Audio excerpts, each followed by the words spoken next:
Mark Twain disait que la bienveillance est un langage que les sourds peuvent entendre et que les aveugles peuvent voir.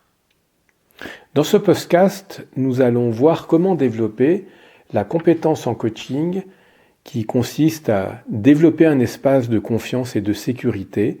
C'est un parcours en 4 étapes. Première étape, il s'agit de reconnaître et respecter la singularité des talents, des idées, du travail de notre client dans le processus de coaching. Comment ? Il s'agit de peut-être revenir sur certains éléments ou de résumer les valeurs du client, ses croyances, ses perceptions, son style, son cadre de référence, peut-être ses défis. Ce peut être en explorant ses idées et ses nouvelles perceptions, ou alors en soulignant son courage, sa volonté de changer, ou encore en insistant sur ses forces qui contribuent à son succès. Dans tous les cas, ce que l'on cherche à faire, c'est d'identifier qu'est-ce qui est unique et comment ces caractéristiques uniques contribuent à influencer son travail de coaché dans son processus de coaching. Ce qu'il faut surtout ne pas faire, ce serait de poser des questions orientées telles que « et si on pensait de cette façon ?» ou bien « est-ce que tu penses que tu devrais faire ceci ou cela ?» Évidemment, ces manières de faire seraient contre-productives. Deuxième étape, faire preuve de soutien, d'empathie et de sollicitude.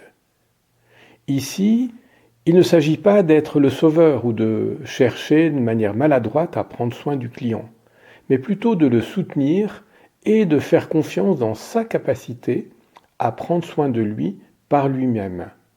Et il y a plein de manières de montrer cette compassion. Ce peut être par exemple quand le client vit une forte émotion, en maintenant le silence, pour lui donner le temps et l'espace d'exprimer son état et son expérience.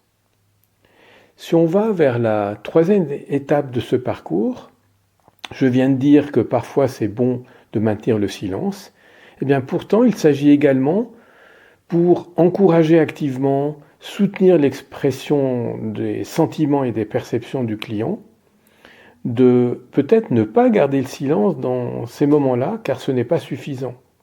Mais il ne faut pas non plus chercher à le détourner ou à l'interrompre, bien évidemment. La quatrième étape consiste à l'inviter formellement, et j'insiste sur le formellement, inviter donc notre client à réagir à nos interventions en accueillant bien évidemment sa réponse. Vous le voyez à travers ces 4 étapes, malgré le côté instinctif de cette compétence, il s'agit ici d'être dans une vraie attention et une vraie conscience. À bientôt pour notre prochain podcast.